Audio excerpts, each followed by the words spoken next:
Hi, Uli. How's it going? Nunca habíamos grabado con audience. We have an audience today. We have an audience today, so Just keep, you want to keep this in? okay. Yeah, Okay, yeah. cool. How's it going? Good. Yeah, I came back from the US just last week, so it's kind of cool how the countries that are so close can be so different. I mean, and I was in Texas, like she's like the most American America kind of thing. And we live in BC, which is also like Very like different. different. The polar As opposite from different as you Texas. can get, yes, from Yes. Texas. Okay, nice. Nice. How are you? I'm good. I have some special guests right now at home, so good. Yes. Yeah. Now we're neighbors now, so we might do more like recording in person. Right. Yes. Okay, so today we're talking a little bit about how to know you are a creative. I think we've mentioned in a couple of past episodes how, having a creative soul and living a creative life and all these sorts of things. But I think it's sometimes very hard, even though it's one of those terms where you like know what it means and know how to identify something. It's very hard to put it into words or Okay. like describe it or know for certain like if what you think something is actually what it is, if that makes sense. And I think like being a creative is one of those, because as we kind of discussed in our first episode, that word carries a connotation that is very linked to very particular disciplines, like, the arts, theater, blah, blah, blah. But a big argument that we've made throughout all these episodes is that everyone has something creative or everyone can contribute something creative. And in all different fields, even those that aren't typically associated with creativity. Yeah. And I think one of the big questions is like, well, how do I know that I'm actually creative? Or like, you know what I mean? So how, in your own life, I guess, when did you start feeling or became more secure in calling yourself a creative or in thinking that you were a creative person? Yeah, I think it's an interesting thing because I've been like involved in playing instruments and making music my whole life since I was very little, but I never saw myself as a creative, even though I was in one of the fields that people think as like being creative, right? Like, in my mind, I'm like I play instruments and things like that, but it's not to create anything. I'm just playing what's on the page, right? I wasn't exploring creativity, so in my mind, I'm like, oh, I'm not a composer. I'm not that. And it wasn't until I came here and I kind of like broke out from that, I guess, background, and I started like being in university and realizing that the way that I see the world is different than most people see the world. And this doesn't necessarily mean that you have to have like, a special way of seeing the world, but for me that was kind of like a giveaway that maybe there was something special in the way I see things, particularly like problem solving and resourcefulness and things like that. And then I realized that my creativity wasn't necessarily connected to creating per se, but to like problem solving and those kind of things, like coming up with solutions to problems that are not necessarily the first thing that you would think of. And I started exploring that in the way that I wrote papers for school, and in the way that I did things and things like that, like or whenever I had an issue, I would try to break it down in a way that I could fix it. That was in a way that wasn't necessarily the common way to fix that. And then also I realized that I needed I had a hunger for variety in my life. So that's when I started doing, like, I wouldn't have a routine. I would walk to class every day in a different way. And that, like, I realized that helped me in my problem solving kind of endeavors whenever I wanted to solve a problem or write a paper or whatever. And it wasn't until possibly my last year of university or my the third and fourth year that I actually took a class where I was motivated to create, actually to make music. And that's when I saw, I do have a gift for this that I've been nurturing all this time, because the trying to feed my problem-solving mind and my, I guess, design thinking mind helped me then when it was time to actually create something out of nothing. So I think that's kind of when I realized that, and then into the workplace, then when I started working, then it was even more solidified because people come to me to design processes or to design or to solve problems and things that aren't necessarily like inherently creative or aren't seen by the world as creative. And they'll be like, you see the world in such a weird way, or like such an interesting way, or such a different way. And that just kind of solidified and confirmed it in my heart that I had something to create. Right. And that I had ideas as well, because it's easy to be like, especially when you grow up in a different culture, I guess, to just have ideas and be like, oh, I'm just dreaming, whatever. Like, it's not ever gonna happen. But then I realized that my ideas were coming from that same place, and that the more I fed that space, that place in my mind that does problem solving and that deals with all these things, the more ideas I was going to have, and things like that. Yeah. I think, very similarly for me, or actually not similar at all, because I wasn't necessarily really involved in any quote unquote creative, discipline or whatnot since I was little, even though I definitely wanted to. Like, I remember just begging my parents to go to dance class or theater class or just anything. But at the time, I guess, like, academics were more important. And so that was like what I had to focus on. But even like within the limited resources I had, like, we had music class in school or drama during my like key stage 3 era, so like elementary school, I think, or middle school. And I remember just enjoying these so much. But even before then, I've shared this before here, I started trying to write a book. Like, I had this very clear idea in my head. I wanted to partake in these artistic endeavors. And then as I started growing, I started realizing, very similarly to you, that I had a different way of seeing things. Not necessarily that I thought it was different, but because of others. Like, when you brought up a solution or a topic or an idea, everyone was like, what, like, how did you even come up with it? You know what I mean? So, like, it was my first indication coming up maybe from others. I mean, intrinsically, I think I was, or internally, I think I was already kind of convinced that I had a creative soul, I guess, but it's not something that, like, I adjudicated to myself, or with 8 years old, I was even aware of that, what that was. It was more of like, oh, I just know that I somehow sometimes don't fit in a little bit, because I'd rather be, reading and lost in my brain and in this fantastical world that I'm creating, when my friends think I'm just like being nerdish and, and like, why are you wanting to read more than you want to be like with us during lunchtime or something like that? And then obviously, like, as I started doing more group projects, or in my working life in university and whatnot, it was always like, my head was always brimming with ideas. And I think that once I started reading more about like creativity and whatnot, and I started learning about how a big part of creativity is creating those connections out of seemingly unconnected things, it's like, oh, like, that's kind of how I knew that even though what I do in my day-to-day may not seem necessarily creative, like, even when someone just mentions a problem, both at work or just personal life or whatnot, in my head, immediately, like, all these connections start forming, and I'm like, oh yeah, you could do this and this and this, and like, similar to you in the sense of like problem solving. But even just like, I don't know, for me, like, I listen to music, for example, and I like the technique. And I think that's the kind of the difference of when you have like that, you might be that creative soul, but maybe not lack the technical training for those things, or the knowledge for those things that actually do require that. Because I'm like, in my head, I'm already making a full like choreography, like stage design. Like, I know how exactly like this thing would look great, but then I don't actually have like the knowledge or the technical skills to make it happen, but I can envision it. And I think that that's kind of how I've been realizing, or again, with like novel ideas or, poems or whatnot. It's like kind of I've realized that in my brain just naturally gears towards having that like creating connections out of seemingly unconnected things, and then and having those like ideas firing off all the time, visualizing very easily or quickly, how a book might look, or like how a play could look, or how something could sound or whatnot.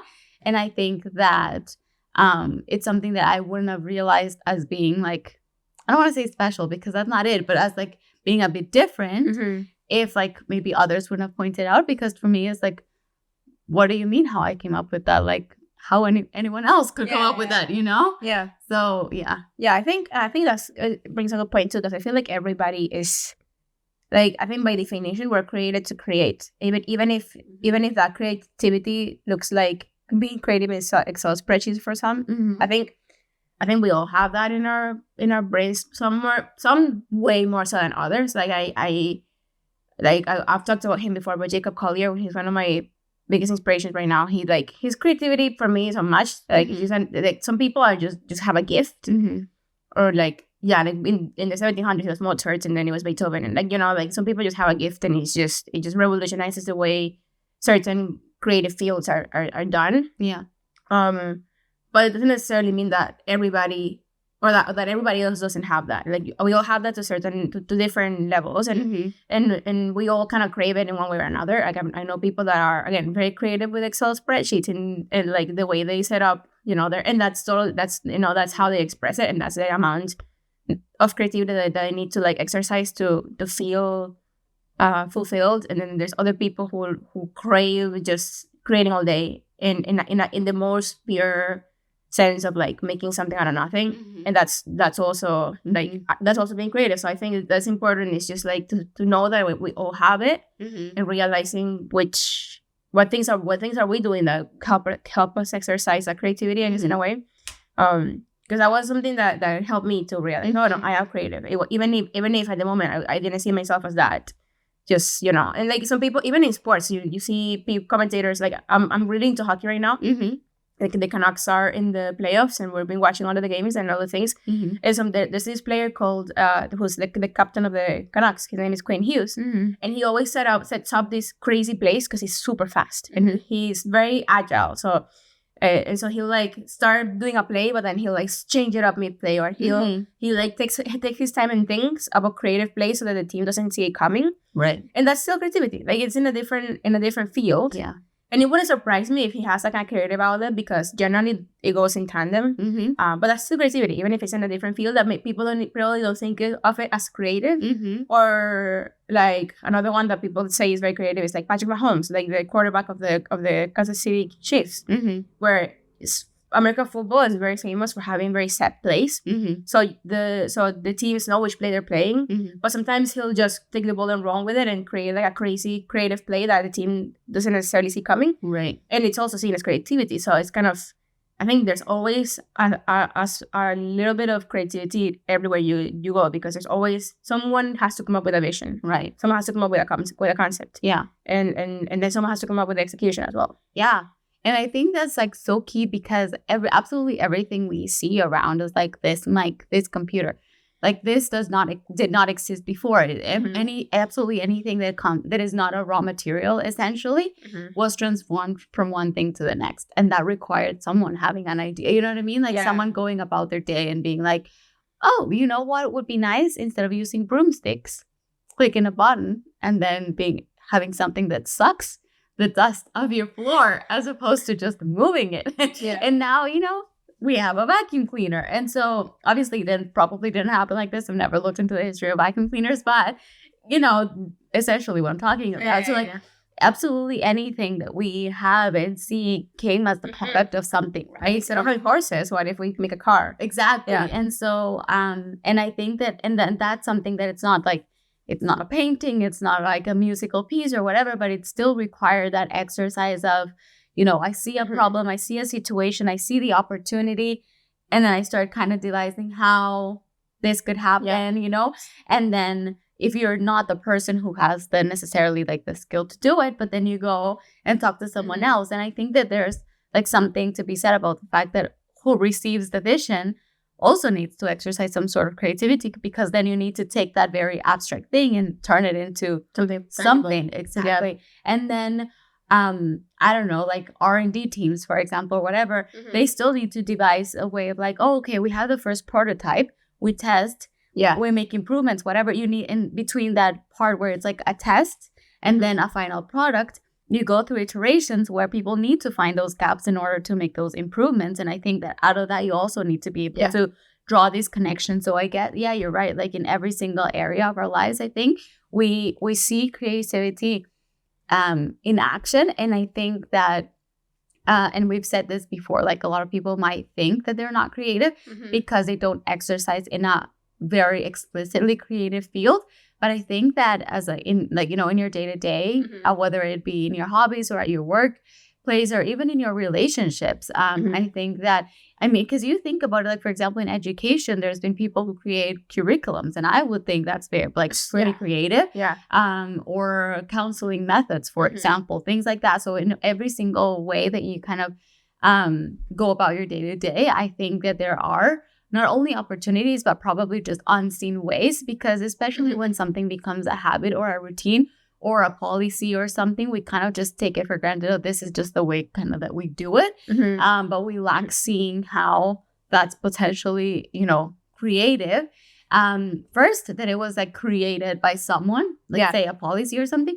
But two, how is there a gap in the way we're doing things? And like, how can I improve this process? Or like, you know, if I'm kind of having a difficulty with this and this, what can I create to whatever end you need, right? And so I think that there is always, one, just creativity around us, and two, opportunity to keep exercising it. Totally. And it reminds me of this book that I love. It's called The Design of Everyday Things by Don Norman. It's like a classic for people that work in design or that design things. Like for example, my husband, he's not a designer, but he designs pipelines for people to use. So he read this book, and he's like, you need to read this book if you want to be a designer. And basically it talks about design as a concept, not necessarily like graphic design, which is what we think about, but design in general. Like good design serves human needs. Like that's why, like, if you see something that's very, for me, the most mind-blowing design things, the things that I find the most like fascinating is not necessarily graphic design. Like I like graphic design, I love it, and I appreciate good graphic design, but I don't necessarily appreciate graphic design that's just pretty or that's just like beautiful without the human element. How are you guiding your reader's eye?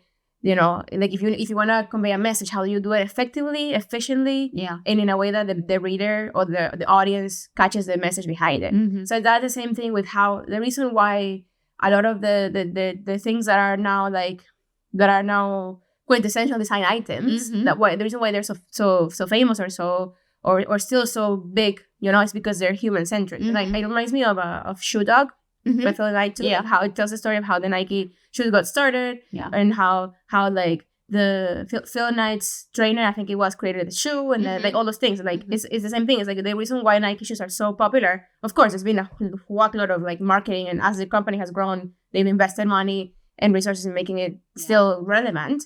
But the beginning of the company was just someone saw a problem and tried to find a human-centered solution. Right.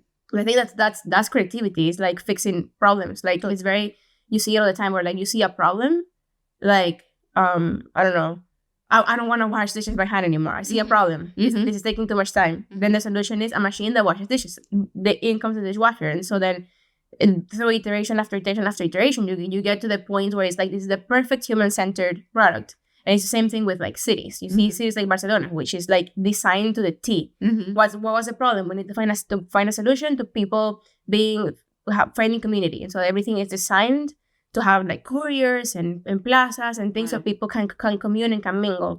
And you have sightlines and things like that because it's human centered. It's for the human to enjoy.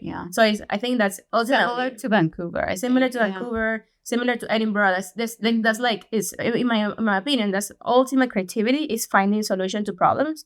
At the end of the day, that's what it is. And of course, there's things like music and art which are not necessarily problem solving anything, but to get to the final piece, like to get to the final song, you will go through constraints and face challenges that you need to find solutions to, and that's where like creative thinking comes in, right? Because of course, you can build music very easily without necessarily being creative. There's rules, you know, like corporations are the same. All of Taylor Swift's songs use the same 5 chords, like all of them. But in the process of her making that song, she faced constraints that then make it a creative process as well, you know? So in my mind, that's kind of like where it is and why it's everywhere, really. How there's always design that's like, oh man, that's bad design. Like when you open an app and you're like, this app doesn't work because it wasn't creatively thought to fix a problem for humans, you know what I mean? And you know, that really brings up a good point, because I think that sometimes creativity is very much linked to just the aesthetics of things. So like a pretty painting or a, you know, pleasing play, whatever it is, or costume design, whatever. But I think there's an element of creativity that's very functional and practical. Obviously, these two don't have to be mutually exclusive, Mhm. but I think it's very false to say or to think that, oh, I'm not creative just because I can't make aesthetically pleasing things. Because I think that if you make something, again, out of nothing or out of something that existed before, which serves like a purpose and has a, with, you know, a practical and functional end as well, then at that point, you're also exercising your creativity. And what I can think of right now is that company that I sent you a few days ago. I don't remember the name actually, and I don't have my phone with me. But we'll link it in the notes. I don't know if you can find it. I'm trying to look for it. Okay, but essentially, it's like this girl, and I think she went on Shark Tank to present it, who is creating shoes with removable platforms. So the shoe, I remember. Yeah. Yeah.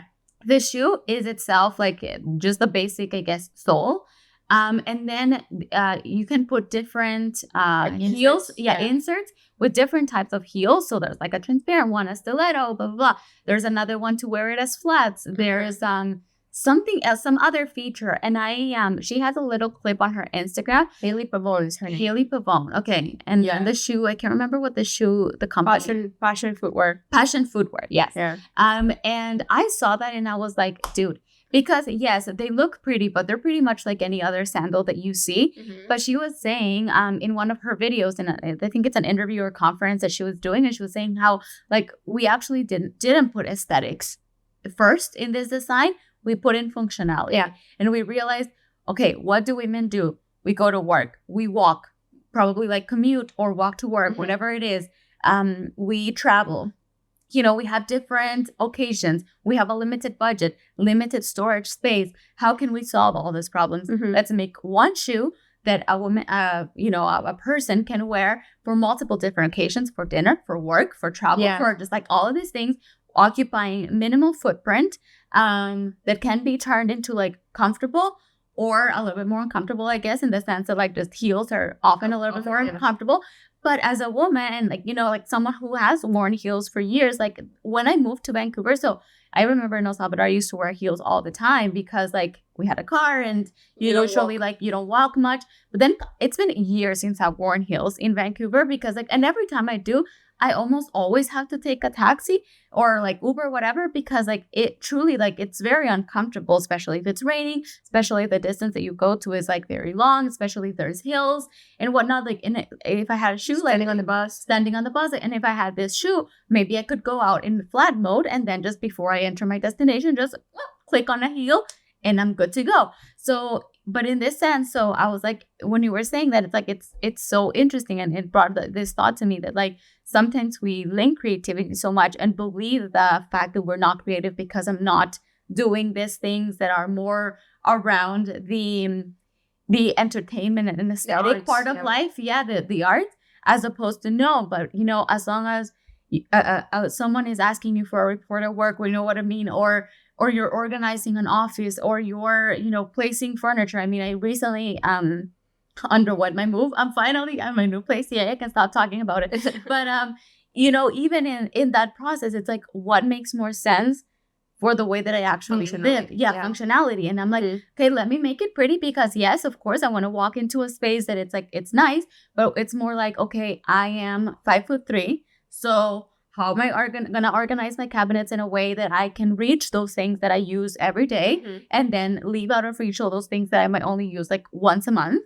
And you know, where am I gonna move? What spaces am I gonna navigate and whatnot? And I think that there is an element to creativity in that, in being able to envision the purpose and the future use of things and how to navigate certain situations. I feel like that is such a big creative exercise. And I think event planning is one of these things. For example, like you envision an event from start to finish and you're like, okay, guests are going to move around in this way. And we need people to arrive at this time, and the coat check is going to be stationed at this place and that place. And at this time, this person will enter because, you know, the evening, this is how we want to move the mood of the evening and all this stuff. And at that point, it's like just that exercise in envisioning things, I think is also a huge exercise in creativity. And I think this is an encouragement for anyone who works in these fields or in these ways who have thought maybe that that's not so creative. But if you have a knack for it, I would say you definitely are. Yeah, absolutely. And there's there's many like different ways of creativity. I think if that's something that this book taught me, and I mentioned this podcast before, 99% Invisible. Yeah. It talks about all sorts of design for all sorts of things, from streets to like potholes to like all like, so not potholes, alcantarillas. Those things that cover like the drains. The drains. The thing that cover the drains. Yes. And the word in English has escaped me, but whatever. Like everything there, like it taught me that there's so much creativity that goes into so many things. Yeah. And it's all Even the most mundane. things, yeah. And it's all like human centric. It's all like, I think it's at the end of the day, whenever you're thinking about creating something that is going to impact someone else. Mm-hmm. And you're being creative, even if you don't have even if you don't make things out of nothing, even if you don't make music or art or whatever, like it's still, for me, it's even more mind blowing when people come up with like solutions to problems. Yeah. Because I'm like, oh my gosh, like how did I not think of that? Like, Yeah. or the opposite. I had that same idea. Yeah. Like what? Yeah. And then someone came up with it. Like it's the same. Like for me, it's more. It's, I don't know. It's even more mind blowing than when someone. I mean, of course, painting and things like that. Those things are incredible. Of course, they are. But they are. Their purpose is just to be art. But when the purpose of something is to fix a problem that we are all experiencing, is like, you know. Yeah. So, what would you say are some like guiding questions or some things that people can kind of use to say like, or to determine? I'm sorry about that noise. All good. Like some questions or or pointers that people can go to see, like, to do a bit of a self-evaluation, I guess. This is like, we're whipping them out of nothing, so it's not like scientific or anything, but things that even in your own life, as you had that realization into growing into a creative person and accepting it as well, because that's one thing, like knowing it, but the other thing can be like accepting it. Because like, of course, it can sound a little bit like arrogant, or boastful to say like, oh, yes, I'm so creative, but I don't think it has. I mean, I think even thinking that that's arrogant or boastful comes from the myths that surround creativity that somehow help put it like kind of above, oh, us the creatives, the rest of the people. Yeah. But I think that if we go by that premise in the way that we're like trying to democratize in a way kind of creativity, I think that there needs to be like a recognition and an acceptance. And I think that can also serve just like psychologically to motivate people to like pursue it further, right? So anything that you can think of. Yeah, for me, I think it's two things. One is like being aware of when you feel the happiest or the fullest. And like if you feel the fullest, like I love being in a state of flow. Yeah. When I'm like working and I'm doing copy, or I'm creating graphics, or I'm whatever, and I'm just flowing. And that's one of the moments that I feel the happiest. Or I love collaborating. Like a lot of the moments that I felt the happiest when I was in university was when I got to play in orchestra and like play with other musicians. I love that. So like just kind of keeping inventory and being very intentional of the moments that you feel the happiest that are linked to you doing something. Because it's like, oh, I feel the happiest when I'm partying. Like, not like that. But when they're linked to you doing something. And also keeping like a notes on your phone or whatever, a notebook, whatever, like of like an idea log, and just kind of recognizing whenever you have a new idea. And if you have many ideas, you're probably creative. If you're like walking around, like it happens to me all the time. When I'm walking around and then I see a problem and I'm like, oh, and like an idea comes up to find a solution for it, I'm probably never gonna do anything with it. I'm not gonna make a product. I'm not gonna pitch it to anybody. But I had the idea, I wrote it down, and then it's like, oh, that probably says that you're a creative person because you're just coming up with solutions to problems all the time. Even if you don't necessarily do anything with them, just write them down, and then that way you can have like a log of when you had an idea and how many you have, and that probably says that you're creative. I mean, everybody, I'm sure everybody is, but if you want to know if you are, feel like track when you feel the happiest or the fullest, and track your ideas. I think for me it would be like one, you gotta check and see how your brain works. I think this is called like metacognition or something. So it's basically seeing or observing how you think, or think about how you think, essentially. Yeah, taking inventory of like, how do I think? And then seeing if like you're one person that, for example, a friend brings you a relationship problem, And all of a sudden you're like, and this happens to me a lot. It's like you're quoting from like this book, this podcast, because the moment that they're telling you this, your brain is making like connecting all of this, synthesizing all this information that you've gotten from like a bunch of sources. And I think that that's a really kind of it's a common thing to do amongst creative. I'm not like inventing anything new or anything, but that's at least for me when I kind of thought of like, oh yeah, you know, like every time I encounter a problem or someone tells me about a problem, like be it of doing, you know, nature or being nature, I'm always like, all these things are coming at me and synthesizing and then kind of making all these connections, I guess. Like that's one of them.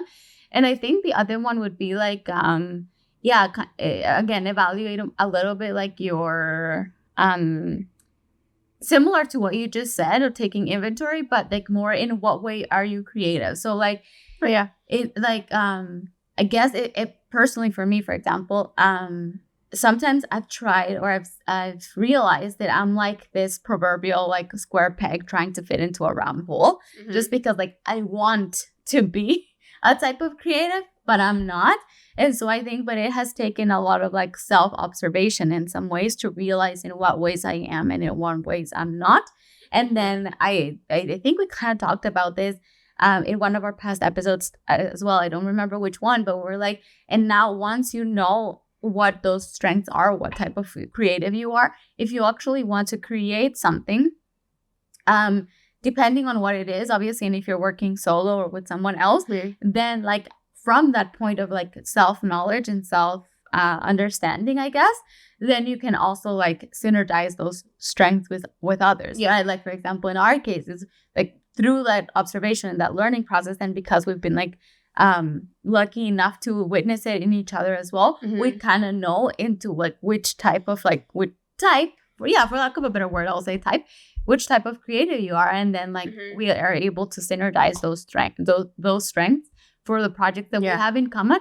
But even those that we don't, like I know I've sent you stuff that I've like written, for example, or things like that, which is more of like a solo endeavor, but I know that because of the type of creative you are, I can send you this and you can be like provide like good feedback or something. So I think it's like that part similar to your second point. It was like kind of taking inventory to also see like just what type of creative you are. Yeah. And I think there's something we could probably talk about another time because it's a whole topic in and of itself. But I think the rise of the concept of the creator, like the YouTube creator, whatever, like has commodified something that cannot be commodified. And so maybe in another episode we can talk about how the rise of the creator has made it so hard for people to identify themselves like, as creatives because if they don't fit in that like very very delineated like profile, I guess, of people, then they feel like they're not. And so that's something that I feel like I personally very passionate about. Is like I see all these creatives or creators or content creators on the internet, and they'll have a very similar life, or at least they show a very similar lifestyle, so they can all be in this like genre of people, I guess. Yeah. And if and it's easy to feel like if you don't fit in that, then you're not one. But yeah, maybe we can explore that in a different episode. But just to say, just because you're not a content creator or you're not a creator or a creative, like in that commodity of people, I guess, in a way, doesn't necessarily mean that you're not creative. Totally. Yeah. I agree. And I think, we should definitely explore that because I think that for sure, even for me, I mean, just personally, even we're talking about how there's like a spectrum of like, how creative people are. And I think that for me, some of the most creative people are people who genuinely go against the grain. Like they're not like rebelling just because I don't want to be same as everybody else and everyone's an normie and I'm like, yeah, exactly. But people who genuinely are like, okay, everyone's doing something this way, but my instinct, like my, just gut or whatever it is telling me to do something like a different way. I think those people are like sometimes the most creative, but it's true because these other things have become the norm of what it means to create in a certain way. I think it can be very easy to think like, oh, I must do it this way as well. Or because I'm not doing it that way, then that means I'm not creative. Where I think that sometimes if your kind of gut instinct is to go a little bit against the grain, of course, with 1,000 caveats, but I think that could be a telltale sign that you're actually quite creative. Yeah. So I think we'll leave it up to here for now. I hope people feel encouraged to explore their own creativity and realize that perhaps they are more creative than they've given themselves credit for. Yeah, and subscribe to our channel or wherever you listen to podcasts, just subscribe or follow or whatever the button says, do it. So it helps us a lot. Yeah. And drop a like, follow us on Instagram, TikTok. Yes. We post generally short form content from our podcast and other short form content there every week. So yeah, if you like this type of content and you feel connected and you want to be part of our collective, you can follow us and yeah, shoot us a message as well. Yeah, totally. So we'll see each other next week. Bye.